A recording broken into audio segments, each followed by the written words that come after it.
You can absolutely conquer whatever it is you choose to confront. In this show, we talk PTG, we listen and believe, we support and empower. Whether you have experienced domestic violence personally or not, someone you know has. Your circle of family, friends, acquaintances, 1 in 3 women and 1 in 4 men will experience domestic violence at some point in their life.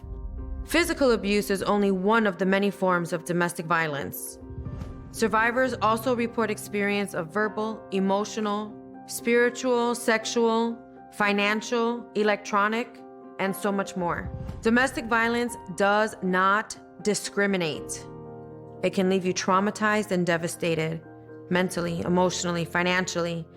You can find yourself homeless, jobless, helpless. The list can go on. There's blankets of insecurities, triggers, doubts, and other residual effects that become hurdles that impact our life as we do our best to move on. Many people associate butterflies with a sense of freedom. We've been taught along the way to focus on the transformation that takes place inside of the cocoon. I invite you to take a moment to conceptualize all the odds the caterpillar was up against and needed to defeat in order to get to a safe place, to build its cocoon and actually experience the transformation. My name is A. Garcia. I am a mother and survivor of a double attempted homicide. Now, I'm dedicating my life to take yours to the next level by experiencing post-traumatic growth to begin a new chapter in your life. Let's get started on this journey together. Confronting Domestic Violence is a 501c3. All contributions, volunteers, and sponsorships are welcomed. It takes a community to make a difference. Nobody should suffer alone. Please scan the QR code. Hey, Garcia here, and thank you for tuning in. What we cover here is not intended to ignite any triggers. For what you want to conquer, you must confront. So, welcome to Confronting Domestic Violence. Today, I have a woman that is wonderful and beautiful in every way imaginable. She has exposure and experience that she is willing to openly share with us. And without any further ado, I would like to welcome Kathleen to our platform. Welcome, Kathleen. Thank you, A. Garcia. Thank you for having me. Oh, it is my pleasure. We've had plenty of conversations backstage, offline, and trying to figure out of the bucket that you have of things to share, what is it that you want to bring to our audience today? I really want to let the audience know that time is linear. So if you are in a bad way on one day, it changes the next. Always stay hopeful, always stay confident, and just know that there's always somebody sent to help you. You just have to look around. That's right. That's right. And time is the only resource that's not recyclable. That's the truth. You do get many chances every time that hand moves, you know? That's right. That's right. And I think that's the beautiful thing is every day we're slated with a blank page that we can write on and create ourselves. That's right. New stories, new adventures, new living. Just because just the mere fact that you were born is your birthright to do whatever you put.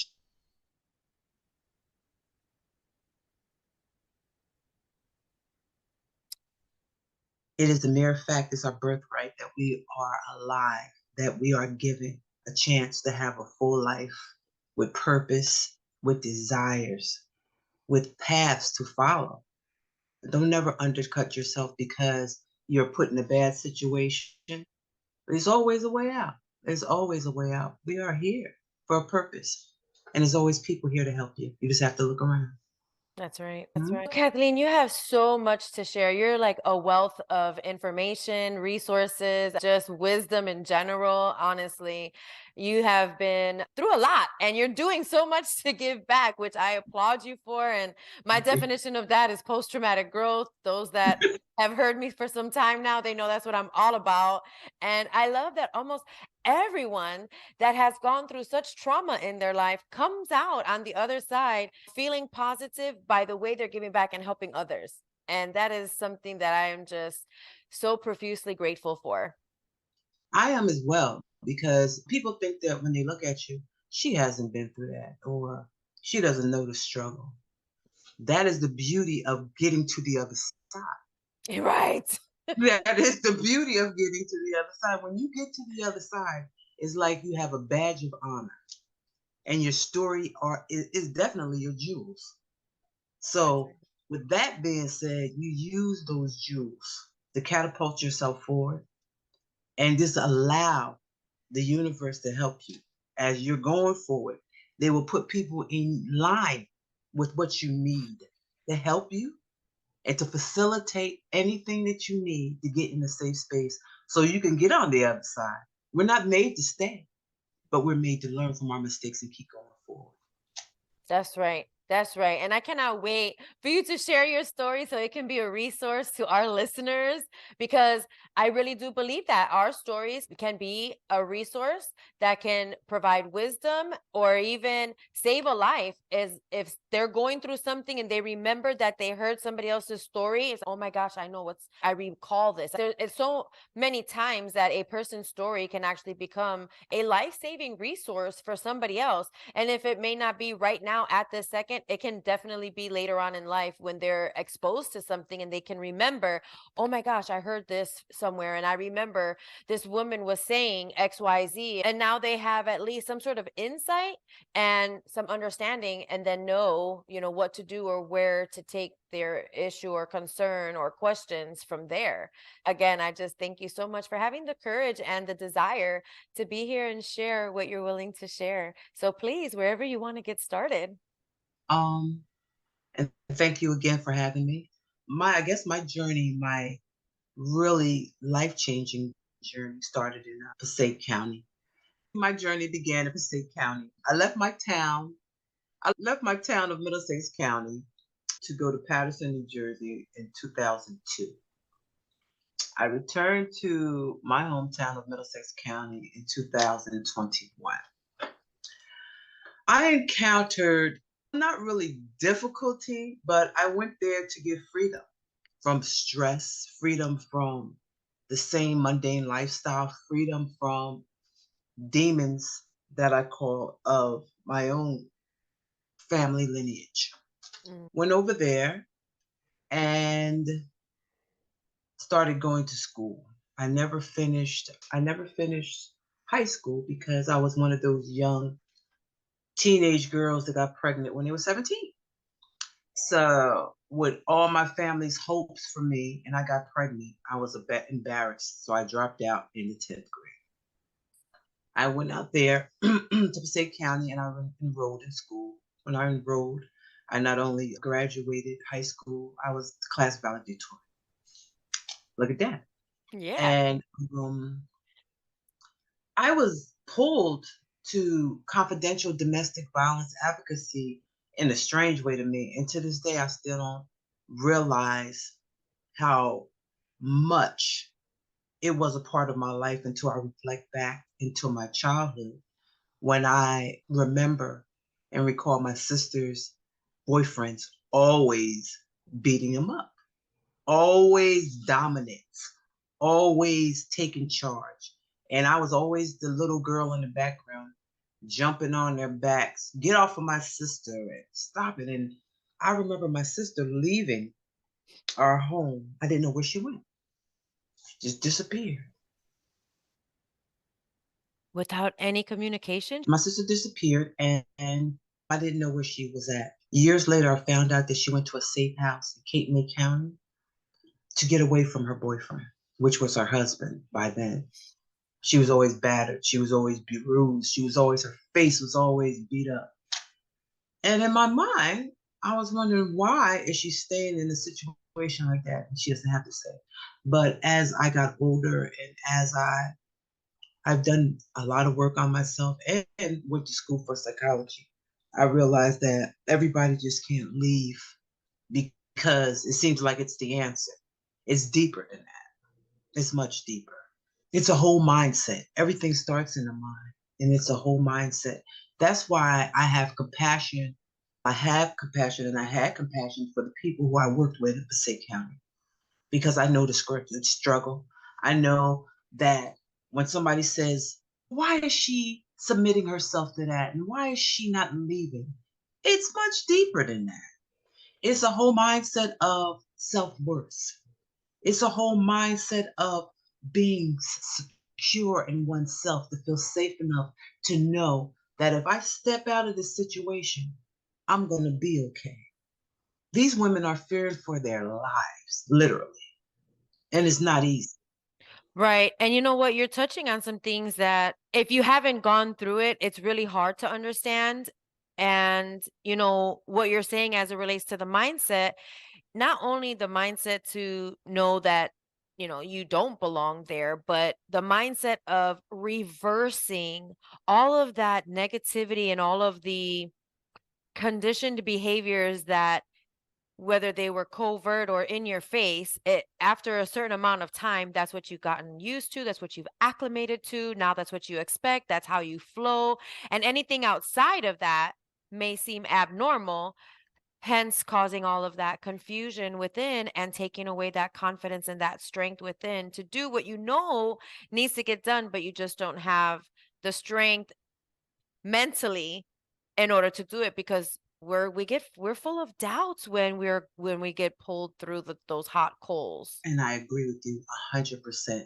I think when we are conditioned, we have a feeling of being belittled, where we Absolutely. think that we don't deserve to be in a situation better than the situation we are in right now.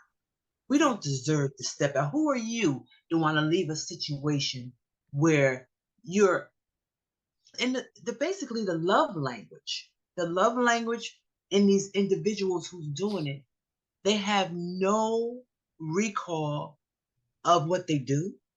They are demeaning to the human spirit. It Mm. seems like they are sent to make you feel lower than dirt. So you can stay in that situation. Some of them says nobody's gonna want you if you leave me. I love you. And like you said, the conditioning since birth that make us feel like we don't have any self-worth, that we're not worthy of what's on the other side is already embedded in us. Like you said, it's like a breaking of a chain that has to occur within us that's going to allow us to move forward and step out on faith to say, when I step out,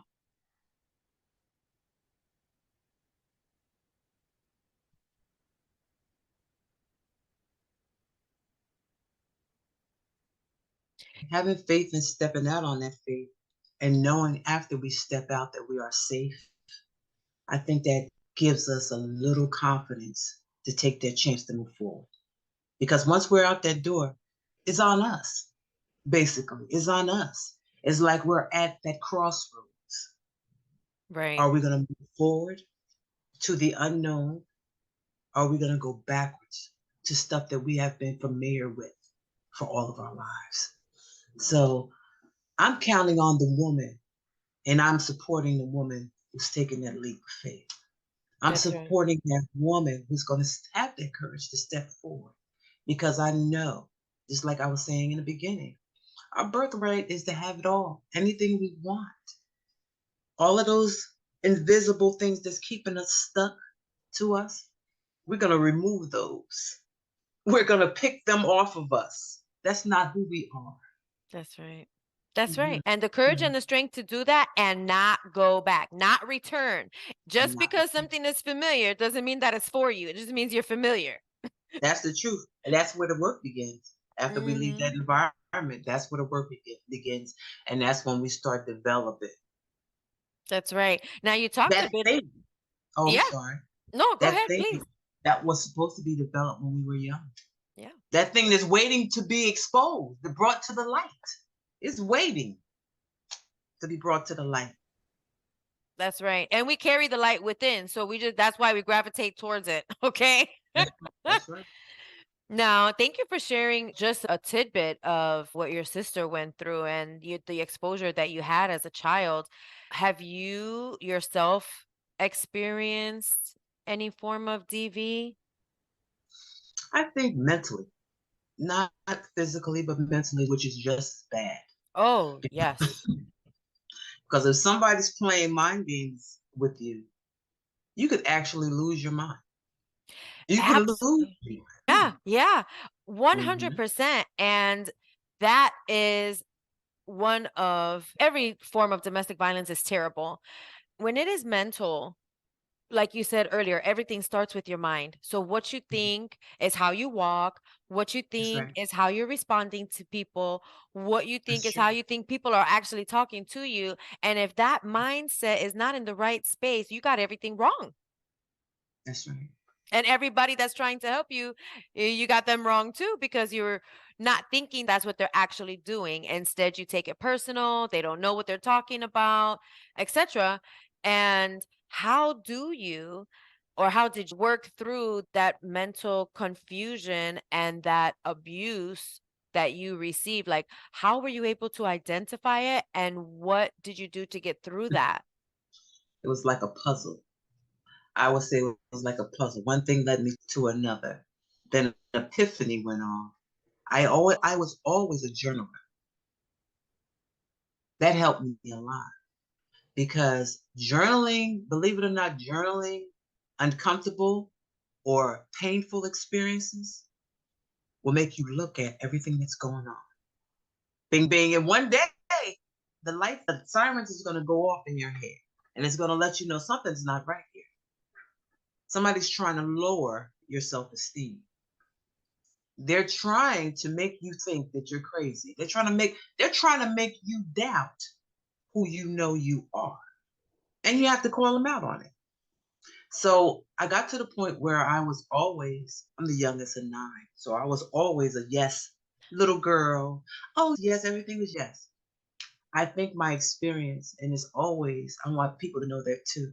Within your experience, there's always a takeaway that's allowing you to know who you really are. Even if you don't know at the time, when you come out of a situation, you're gonna know yourself so much better than you ever had in your whole entire life. Nobody can, it's not even gonna be able to tell you who you are. You I really are. love it. Oh my gosh, Kathleen, one of the things that I say a lot is when you go through some of that trauma, that mental, emotional trauma, where you are full of doubts, the doubts feel like a blanket around you, almost like a sleeping bag zipped you inside of it. Okay. Yes. And it's almost like a trap. And when you come out of that, even if you are not quite sure or you can't really identify who you are to the core, you surely know who you're not, which still means you know who you are. So, however you look at it, I know who I'm not. So, that means this is who I am. That's right. And I was getting beat in my head a lot with that. It's because they try, and I'm speaking about right now, speaking about my experience, I'm speaking about narcissistic relationships. And they try to tear you down by telling you you're not this or you don't do that. One day, something came up inside of me, and I think I found my voice. This voice that has been stifled for so long. And I looked at him and I said, I'm not that, what you're saying. I'm not that at all. I'm this. Why are you trying to convince me that I'm that? So that was the beginning. I think that was the beginning of my epiphany moment that, okay, this guy's trying to tear me apart bit by bit. Mentally That's and emotionally. Yes. mentally and emotionally, wanted me in the house all the time, didn't want me to go out. They knew I struggled with my weight, was always food. Oh, they'll buy me food. They'll Hmm. buy me sweet sweets. Stay in. I want to go work out. No, why do you want to go? Yeah, it was that. Yes, it was that Wow. bad. And see, Yes, and here's the thing is that it's silent. It's covert. Like you don't realize it until it gets to the point where you're like, "Wait a second, I need to stand up for myself because yes, I'm not a turtle, I'm a human." And this guy's telling me I'm a yes, turtle. So I'm just yes. making light of that. Yeah, It's I telling know you what you're everything saying. that you're not. And it was just like that. And it was like, okay, why? It got to the point, why are you going out dressed up and you want me to stay in the house? It was getting like Mm. that. So I was like, it was something, as the days went by, it was never resonating in me the way it's supposed to. It was like, I'm miserable.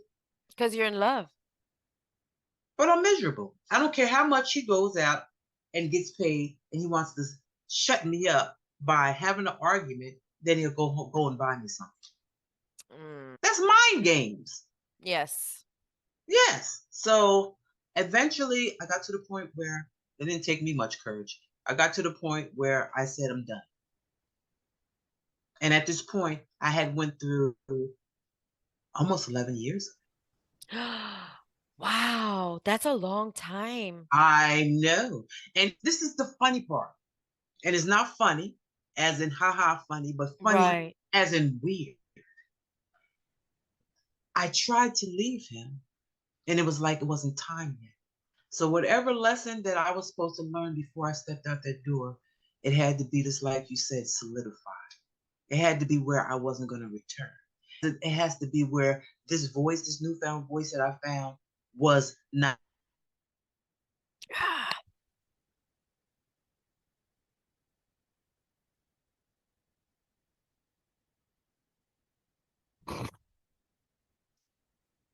Can you hear me? Can you hear me? I can't hear you yet. Okay. Okay. It stopped. I'm sorry. It paused right where you said it's this new voice that I found. My new voice that I found. Okay. The new voice that I found, it was confident now. It was strong. It was different. Put it this way, I think that by his mentally abusive ways, he took me through such a rigorous obstacle course, which I call it. I was different when I came out on the other side. And I was willing to say, no, it's time for us to separate for my mental health. And I forgot to tell you, for my son, I have a 12-year-old son from this relationship. Wow. So you were with this guy almost since the baby was born. Because is he the father? Yes. Okay. So this has been like your high school sweetheart. No. Okay. I was just basing that off of the story you had, how you shared the story earlier where you were 17 and got pregnant while you were in high school. So that's Oh why I no. asked that. I'm sorry. This was a gentleman I met in Passaic County.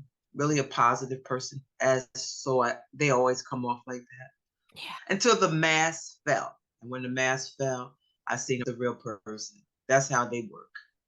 They put on a facade and they wear masks. If you're religious and I go to church, so do I. I like this, so do I. Oh, I like sunsets in the morning, so do I. I'm a morning person. I am too. So they try to appease every piece of you, everything you like or desire, or anything you.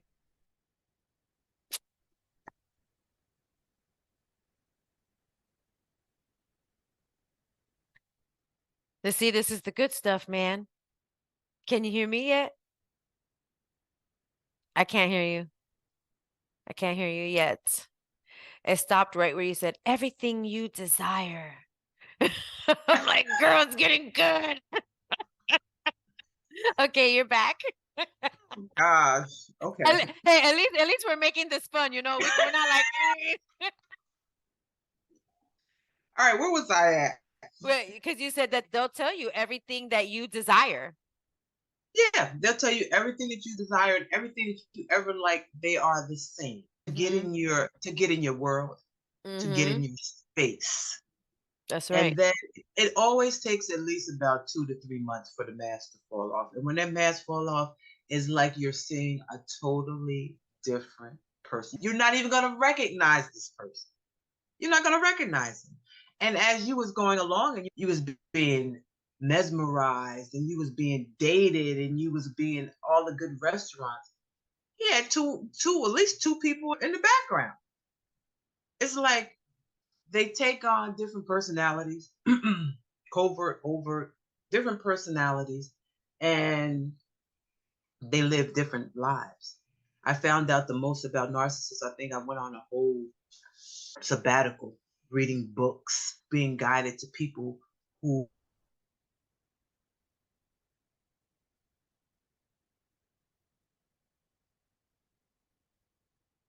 Can you hear me? Can you hear me yet? Can you hear me yet? Okay. There you There you go. go. Okay. All right. Where So did we leave you off? yeah, it stopped right where you said to a sabbatical where that was it. It's paused right there. Can you hear me now? Yes. Okay. I said I went through a whole sabbatical of reading books, being guided to people with the same situation as myself, and being guided to Instagram groups where people was headed up on how to do different things, how to stay away from them, which they call no contact, Mm. how to co-parent with the narc, how to keep it simple so you don't get yourself all worked up because their idea of getting in contact with you is not for the child. It's to get you all worked up and upset. They pick and they poke and they pick and they poke. And they're energy drainers. They'll suck the life out of you. Once you finish a conversation with them, you're depleted. Yeah. So I learned a bunch of things in regards to that. And when I left, that's when I came back here to my town of Middlesex County. I live in Middlesex County. And I'm in more peace than I've ever been before in my I am so happy to hear that. That is the light. That is the light. Peace, there is no price you can put on peace. And you had said something life. that I want to just dig a little bit more, if you don't mind, when you said you felt it. And when you say you felt it, can you explain to our audience some of those things that you felt so that if they're feeling some of those things, maybe they can recognize that they're with a narcissist or with somebody that is tearing them down or breaking them apart mentally, emotionally? If there's anything that you can share that you is tangible that you felt, like a Sure. trigger almost maybe. There's going to be a bunch of triggers. There we go. We can start there. Yes. One thing I noticed that they'll say things to offend you. And then after you call them out on it, I was just playing. It was in jest. They will, like I said before, call you out and comment. Let's just say hypothetically, comment on your weight. And then when you try to do something about it, they don't want you to do it. They want you to stay basically under their wing. They Stay want you in. to they I'm want you to stay under your wing, under their wing. They want to make you. They want to demean you as much as possible. They really don't like you. I That's what think I was they're gonna really. ask you. I I'm think sorry. they're really separated from their spirit. I think their spirit is dormant because we all have spirits. So I can't say. Some people say their spirit is. They don't have a spirit. Some people say they're demonic. Some people say they was never connected to God. I don't believe that. I think that something traumatic happened to them when they was little that disconnected them. Okay.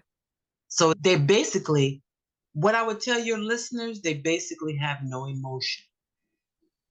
So if the person that's in it, if they're feeling insecure, if they're questioning who they are, if they're wondering why, if like you said earlier, if you don't like your weight, but you want to work towards your weight, but then they're saying no and giving you the things to increase your weight, that's keeping you insecure. That's like Yeah, purposefully keeping you insecure. And like you had mentioned earlier, like it's okay for them to go somewhere, get dolled up and leave the house, but then you have to stay. That to me sounds I'm very familiar with the power and control wheel. That's definitely a part of it. And so for the listeners, if you're feeling great when you're with your friends or family or coworkers, but then you start feeling the opposite on your way home or even thinking about going home, there's some flags right there. Those are some things to hone in on and tune in to because nobody knows you better than you. And if you know who you are and you're feeling the exact opposite of what you know you are,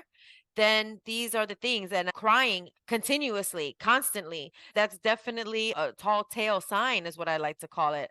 Gosh, there's so much that we don't realize when our heart is involved because we love and we believe, right? And sometimes the love and belief and the desire can be way bigger than reality. Our love and our desires can be way bigger than our reality. And with that, when you do have the courage to use your voice and make a change for yourself, which I applaud you for, and I'm sure that your son applauds you for, which we haven't even really touched on. Was he supportive? How did that go when you decided to leave? Oh my gosh. That was the hardest decision I had to make because I already know that my son and his dad had an ultimate rapport. They were thick as thieves, okay? I had to immediately find counseling for my son. It was very rough. He couldn't process the fact that, like you said, he's been in the house with him ever since he was born. So he's 11 years old and now we're separated. So he didn't understand it on one hand, and then on the other hand, he didn't like the way his father treated me, but he loves his father to death. So for a child to wrap their mind around both concepts at the same time, it's hard for him, I think. My son is honor roll. He kept his straight A's through the whole 2020. It came down on him in 2021, where he was losing hold of things and his grades were slipping. I was getting emails from the school, and I right away looked for someone for him to talk to in regards to that. Found a young man in his early 20s who could relate to youngsters, like 11 years old or so. And he liked the guy, and it was at least about 4 months counseling. Wow. And then this was right around when COVID hit too. So the shutdown and the lockdown. Oh my And we goodness. both had COVID at the same time. Me and my Oh, son. Yes, wow. it was rough. It You was know, rough. That speaks to courage again. yes, You have to know that there's something on the other side for you. that's right. And to You have seek to know. help to get there. Yes, and seek help to get there and know that you're going to be okay. Yes, that was the biggest decision I made. I'm used to all the way up to then, we was a family. Dysfunctional as hell, but we was a family. Yeah. We argued all the time, which was a problem with me in front of my child. So I had to make that conscious decision whether are you going to subject yourself to arguing in front of this baby until he's grown, or are you going to change the cycle? To me, it's all about changing the cycle. That's And to right. me, if I've seen it and witnessed this ever since I was younger, and there's still dysfunction stuck to me, those things that I was telling you about, I'm invisible things that unspoken contracts, as I call them, of your bloodline. No, I was here to change it. Is that the title of your book? Yes, ma'am. Yes, ma'am. Yes, I have. Unspoken Contracts. That is the title of your Yes, book. You said that, and I was like, wait a second. I want our audience to hear this so they know where to yes, go so they can get your book. yes. My book, Unspoken Contracts, will be out pretty soon, probably before May. And you can find it where most books are sold. It will be an ebook. It'll be at Barnes and Nobles. It'll be online. It'll be on Amazon. It'll be everywhere books are sold. And it touched bases on basically what we're talking about. It touched bases on those bloodlines where I feel in every family, I think there's nobody exempt. I don't care which on the outside. There's unspoken contracts, and I call them unspoken contracts because they came to me one day when I was thinking about families. I'm gonna go as far as back to say families that I've read about in New York. I'm gonna give you, and when I tell you about this story, or overview rather, you're gonna understand what I'm saying. There was this family that I was reading about that had the mother got shot, the grandmother, wait a minute, the grandmother first, then the mother, and then the daughter got shot the same way. These are three generations, okay? These are three generations who lived rough in their lifetime that experienced the same unspoken contracts. Now, us on this side, we're talking about dysfunction, we're talking about domestic violence, we're talking about mental abuse. That could be in our family bloodline, which is our unspoken contracts. It's going to take one person to break the cycle where our grandchildren, our children's children, don't have to experience the same thing that we experience. And you've done that yourself. You have broken some serious cycles yourself.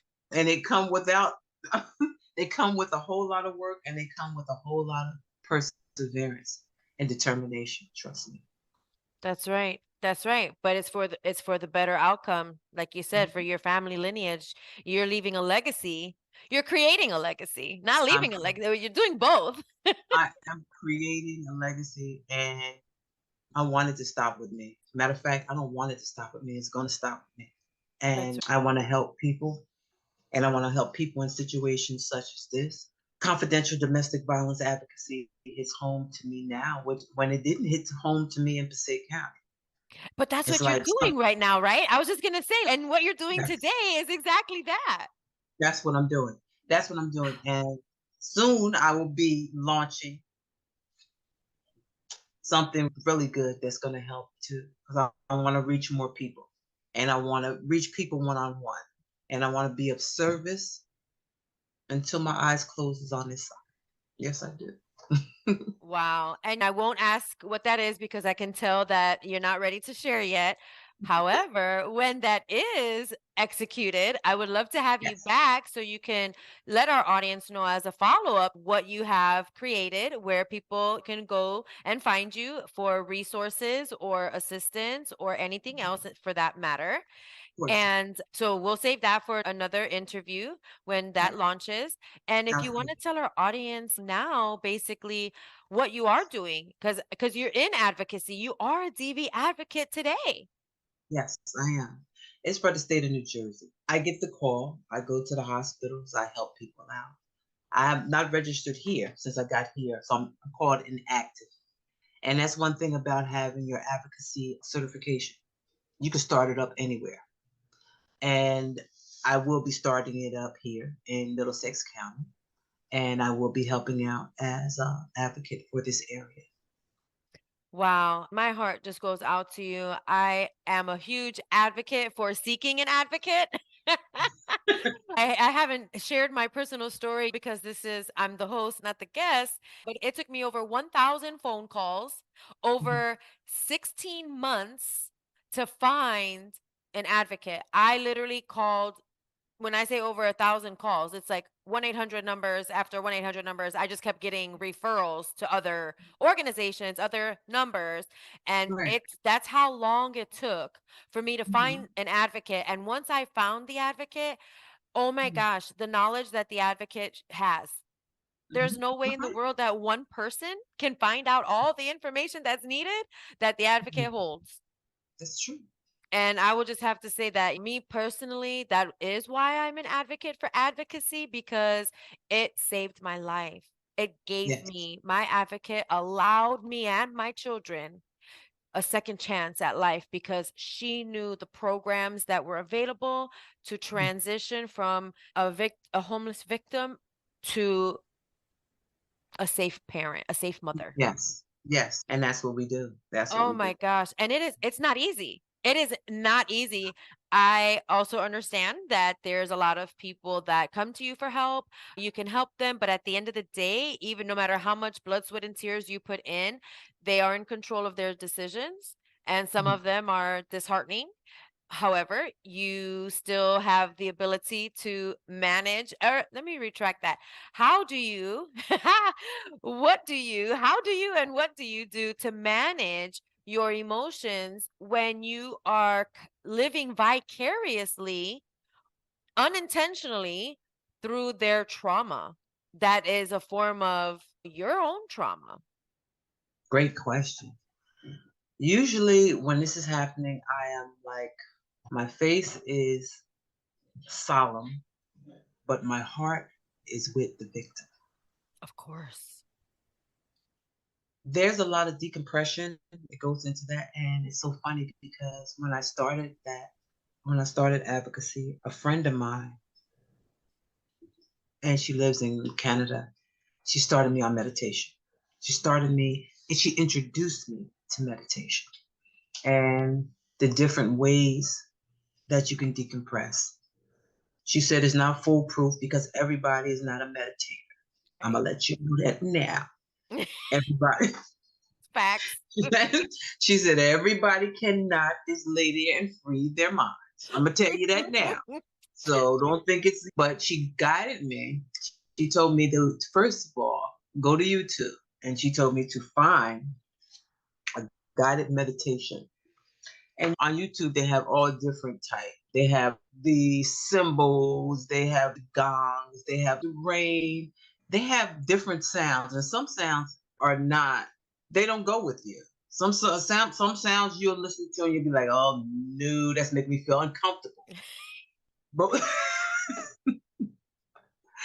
then you'll find your sound, and then you'll be like, "Okay, this makes me feel relaxed." And I found me a sound, and I put my earplugs in my ear, and I laid backward and I did my cleansing breaths and I kept feeling my breath. She told me to continuously paying attention to my breath. Don't think about the doorbell ringing, the air in the room. She said, just focus on your breath. And when she said focus on your breath, and I laid back and shut my eyes and focused on my breath, I freed myself. Wow. I had no concept of time. When I woke up, I said, whoa, I feel great. Said I feel great. So that helped me. There's other ways of decompressing. There's some people like silence. Like me now, I changed a lot. I don't even have my TV on. If I go through a stressful day, like you said, if I come back from a situation like that, silence is my best friend. I need to process. I don't need to hold in. I don't need to stuff my feelings. I need to just process everything out the way I process it out because we all do it differently. That's right. So I need to process that information out. I need to get to the top of the situation. After I finish processing, I did all I can do for that individual. So that's clearing your conscience. You're clearing yourself. You're knowing that you went in with all the intention of doing all you can do. And thank you for sharing that because I don't think a lot of people get to see or even really think about what advocates really do carry and how they balance that out because even friends or coworkers or even family members sometimes won't help a victim. And then it's not that we're like, it's not, that doesn't mean that they don't care, that they don't love. That can just mean that they don't know what to do or how to do it. And then that also means that the victim needs to go and find somebody who does. And the people who are not dealing with it, I don't think that they really conceptualize how much the advocates carry and how much they take in as it relates to helping that victim. So, with you actually sharing some of the weight that is carried, and then the solution and releasing that and the mindset that it takes in order to balance yourself and release, like you said, that is so healthy. And I know that it's not easy. It takes a lot, especially when you have your own personal trauma. And I know you've worked through it. It doesn't mean that it can't be triggered as soon as you hear a victim saying something that is very similar to what you have experienced. Yes, because of our first interview, we touched base on that, and I got really emotional just thinking about the person. Compassion. You have to have Yeah. compassion in heart. Yeah. You cannot be an advocate without a compassion That's because right. the hardness to me shows some kind of resistance. And You with your can't. that's right. And you can't. That's right. So I want to ask if you have a wounds to wisdom statement you'd like to share with our audience. Wounds to wisdom. Trust your inner voice. Ooh, yes, trust it. I It, believe it will that not lie to you. I'm sorry, I interrupted you. Say that again. I said, trust your inner voice. It will not lie to you. It will guide you. It will direct you. It will keep you focused. It'll keep you safe. Trust your inner voice. Thank you for that. Thank you for that. I feel like, my personal opinion, when we're children, we listen to our inner voice more than we listen to anything else. That's why we do the most wildest things and have no fear of jumping off a roof. That's And the then, truth. yeah, and then as we get older and really when we become adults, we start second guessing and doubting that inner voice and There's the sometimes individual. bypassing it. I believe that too. Yeah. So, for our listeners, if you know that's what you're Mhm. doing, ignoring, sweeping under the rug, or just completely avoiding your inner voice, listen to her wounds to wisdom. Tap into Mhm. that inner voice because it is going to steer you the right direction. Sure. I will, without a doubt. My gosh. Now, before we end the interview, I wanted to ask if there is any identifiable gap or rant that you would like to share. Gap or rant? Be more specific. Sure. Like a gap with domestic violence in total, whether it's in a community, a state, a school, a workforce, any gap that you have identified in your stream of work or exposure or experience that you've identified or the rant about it. I would like to touch base on the domestic violence that I know been happening since the pandemic. The people that were shut in and helpless at the time. I know that I don't know the statistics on it, but I know that there's a lot of people still suffering. And I know there's a lot of people still shut in. It's only 2023. I don't know the solution. I would just like to have an online call to healing for these people so they can come out. I would like to create a safe space, which we're speaking about it in little increments, a safe space so they can come out of that house. I want them out of that house. I want them in a safe space. I want them to get help. I believe the longer they've stayed in there, I believe that they are really afraid to come out now, more than ever. The conditioning started there during the pandemic, and I think that it has got too heavy. So I would like a call online platform to open it up. I would like more discussions on domestic violence channels to open it up, to assure them with repetition and with consistency to let them know that it's okay now. It's fine. Come out. It's okay. We got you. So that's my little rant because they have been on my mind for over a year now, to be honest with you, because I thought about them during, even with my own COVID, I thought about them. Oh my God, nobody can move. How are these families? What's going on behind these closed doors? How are these families surviving like this? So it's something that's really penetrated my heart, which I'm going to really make some progress in bringing to the light. And you've already started just by being on this platform right here. This is confronting domestic violence and I bringing know. awareness and I know. identifying and coming together because what you're saying right now sounds very similar to like the prayer lines that they have. People can call in, Yes. request a prayer, say a prayer, give a prayer, and all that kind of stuff. And having a hotline like that for people that are in it and borderline not they want to get out but they're not sure, something like that can be so extremely helpful. Yes, it So will. extremely I think helpful. so too. I think so too. Oh, yeah. Yeah, you're going places and you're already laying out the foundation, honey. So I Well, I'm love glad it. to lay. I'm glad to lay it out with you. I'm glad. Yeah, yeah, we are laying the foundation together, and I believe we're gonna nurture this relationship beyond this platform. And I just wanted to say a couple other things because the pandemic definitely created an additional pandemic of domestic violence. So it's a pandemic within a pandemic. And what I have found based on my research personally is that a lot of funding that was going for domestic violence when COVID-19 hit All the funding went to COVID-19, no matter where the funding was going, domestic violence or other organizations, it was just all funding needed to go to COVID. And so when you think about it, where not just the adults are now working from home, but then the kids had to do school from home. And if there was already an unhealthy, toxic environment between the adults and now the kids that were normally woohoo in school and not anywhere around that, now it's like the whole entire family is in that environment.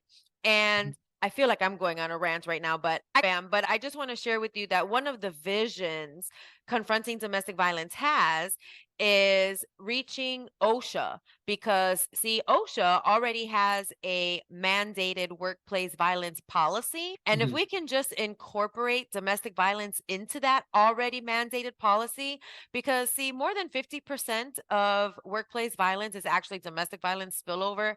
More than 70% of workplace homicide is domestic violence spillover. I believe it. So so why Mhm. that's not incorporated yet is beyond Right. me, and that is one of our visions, is to go to OSHA and see what needs to be done and if it has to go through legislation. However, it just needs to be incorporated. It's already a mandated policy. And then of course, I carry on a little bit like, what good is a policy without a program? We need to have That's a true. program. That's right. That's right. That's So right. yeah, so then if you don't have a place to clock in and you have to work from home, there OSHA should have something there for you. Absolutely. Absolutely. I agree 100%. Yeah. Yeah. I really appreciate your time today, all that you're doing to give back. Thank you for sharing your story, your exposures. I know there's a lot more. This is what you chose out of your bucket today, but when I have you Mhm. back to celebrate your launch and have you like talk about it and give the links and all the information where to find you Yes. for that, we can come up with another topic out of those buckets.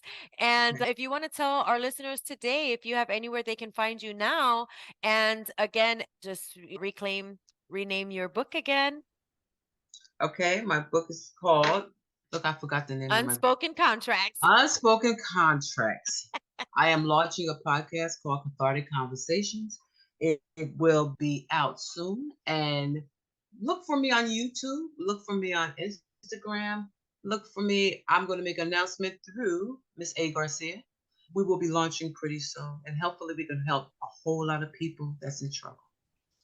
Okay. Yes, we will. And I will definitely make sure that I caption your places that you just mentioned, the cathartic conversation and the title of your book. All of that will be on caption below our faces when this launches to our Thank you. producers.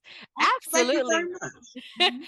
I am so excited and elated, so privileged and honored to have you here today. And I look forward to having you back. And congratulations. Any support that the community can give you, like you said, reach out. I will. I will. Thank you so much, Ed. Thank Yes, you. thank you. Have a wonderful day. You also. Confronting Domestic Violence is a 501c3. All contributions, volunteers, and sponsorships are welcomed. It takes a community to make a difference. Nobody should suffer alone. Please scan the QR code.